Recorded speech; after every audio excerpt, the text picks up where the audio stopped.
Oi, pessoal. Então, continuando aqui o assunto da Revolução Industrial, vamos falar do nascimento da sociedade industrial na Grã-Bretanha.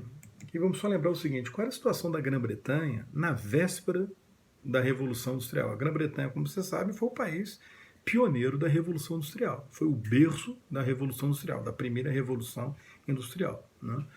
Que estoura lá na Grã-Bretanha é desencadeada na segunda metade do século XVIII. Começa na segunda metade do século XVIII. Então, qual era a situação da Grã-Bretanha nessa segunda metade do século XVIII, ou em meados do século XVIII? Bom, a Grã-Bretanha era o Reino Unido da Grã-Bretanha. A Irlanda ainda não fazia parte desse Reino Unido, né? Os monarcas britânicos reinavam também na Irlanda, mas a união da Grã-Bretanha com a Irlanda só aconteceu no final do século XVIII, mais precisamente em 1800. Quem reinava na Grã-Bretanha era o rei Jorge III. Reparem que a data do reinado dele foi uma das datas mais importantes na história da Grã-Bretanha até hoje, desde a sua origem. Porque ele começa a reinar em 1760 e termina em 1820. Então ele começa a reinar numa fase pré-industrial, né? E quando ele morre, a Grã-Bretanha já estava bem adiantada na industrialização, estava lá na frente dos demais países. A Grã-Bretanha possui um regime liberal com monarquia parlamentar, criado pela Revolução Inglesa, como nós vimos, né? E vimos também que esse regime não era uma democracia, era um regime liberal, mas não era democrático, era uma oligarquia da nobreza e da burguesia, que alguns chamam de oligarquia aristocrático-burguesa, porque o voto era o voto censitário masculino e boa parte da população estava excluída da participação política. De toda forma, muitos consideram que era um Estado burguês, porque mesmo a nobreza inglesa já estava adotando uma mentalidade capitalista na exploração das terras, então o parlamento era controlado, né, por capitalistas de base agrária, né, que foram criando leis que favoreceram o desenvolvimento do capitalismo. E com isso a gente entende esse nascente capitalismo esse avanço do capitalismo pré-industrial na Grã-Bretanha. Um grande desenvolvimento comercial e urbano, né, desenvolvimento comercial e financeiro, as cidades cresciam, né, mas só cresceram muito mais a partir da Revolução Industrial, mas o comércio, os bancos cresciam, a Grã-Bretanha já tinha assumido a posição de maior potência comercial e financeira da Europa, já havia superado a Holanda nesse aspecto. A Grã-Bretanha estava passando por uma revolução agrária, que aquele processo de cercamentos de enclosures tinha sido acelerado, ou foi acelerado ao longo do século XVIII, né? A privatização daquelas terras de uso comum, o camponês perdeu acesso àquela terra de uso comum, com isso foi expulso da terra, pelo êxodo rural rumou para a cidade, razão da cidade estar crescendo também naquele momento, e com isso ingressou às fileiras o proletariado urbano, um proletariado que não parava de crescer, só que vivendo na miséria, né? Vivendo na pobreza. As manufaturas avançavam na Grã-Bretanha nessa época, quer dizer, a fabricação de produtos manualmente, utilizando ferramentas, mas já com uma divisão de trabalho mais acentuada, cada um produzindo, né, fabricando, né, participando de uma parte, de uma etapa da produção, né, daquela mercadoria. A Grã-Bretanha passava por uma expansão imperialista sem precedentes na sua história, o Império Colonial Britânico estava crescendo naquele momento. Foi nessa época que a Grã-Bretanha venceu a França e a Espanha na Guerra dos 7 Anos e com isso tomou o território, sobretudo da França, tomou o Quebec da França no Canadá, tomou territórios que eram disputados entre França e Grã-Bretanha na América do Norte, como foi o caso do Vale do Ohio, né? Então ela amplia seu império colonial na América e conquista territórios da França na Índia, dando início efetiva à expansão britânica sobre a Índia, que acabaria virando a principal colônia da Grã-Bretanha. É verdade que nessa época houve um baque na expansão imperialista britânica, porque foi nessa época que aconteceu a Guerra da Independência dos Estados Unidos. E a Grã-Bretanha perdeu essa guerra. E com isso ela perde as 13 colônias e perde o Ohio.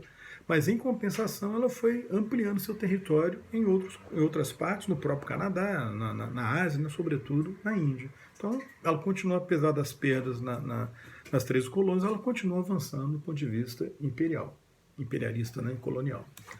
Resultado, em meados do século XVIII, como eu falei há pouco, a Grã-Bretanha já tinha hegemonia comercial, financeira, manufatureira e naval.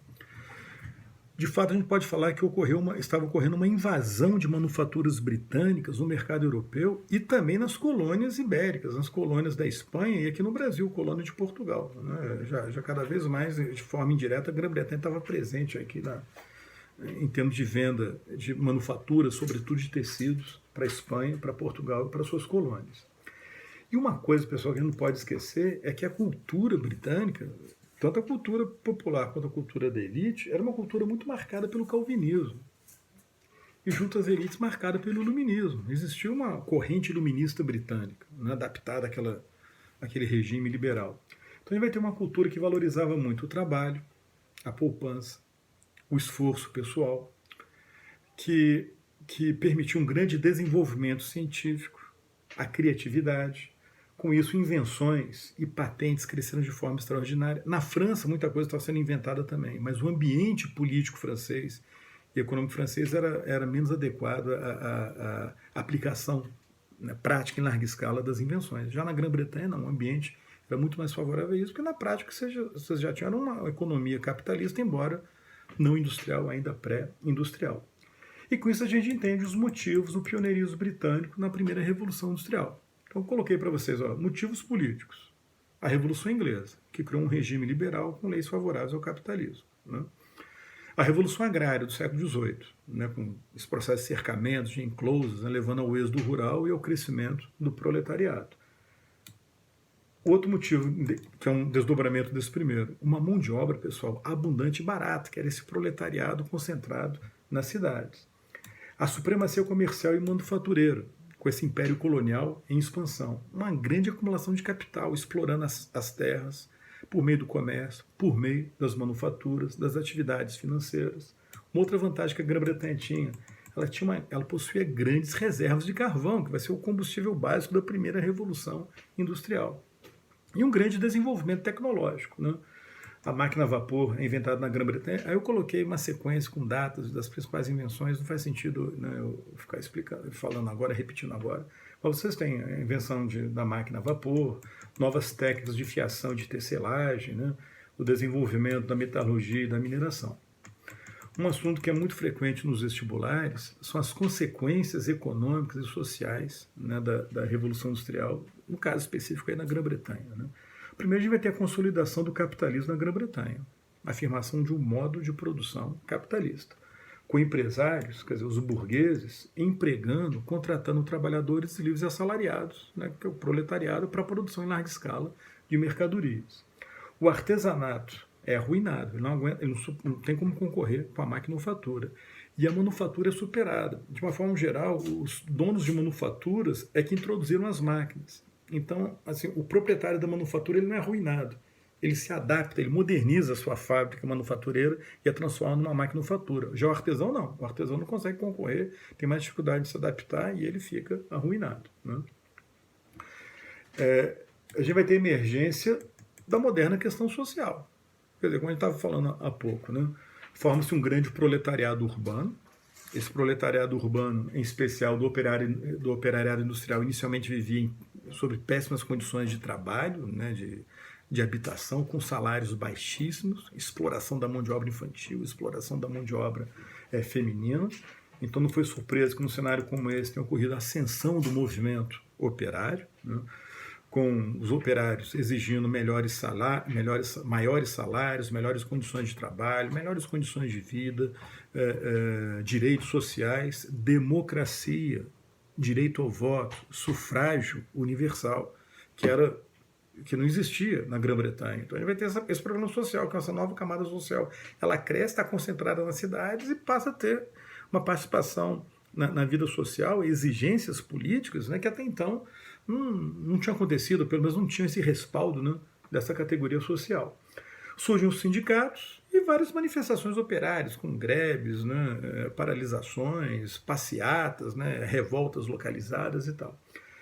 Tem dois movimentos que costumam ser destacados nessa fase. O primeiro deles é o movimento ludita, que estourou na década de 1810. Ele tem esse nome porque ele foi inspirado nas ações de um personagem semi-lendário chamado Ned Ludd.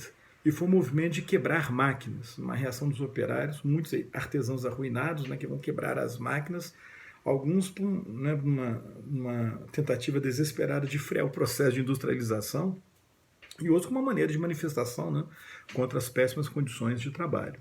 O movimento ludita foi reprimido, continuou o processo de industrialização.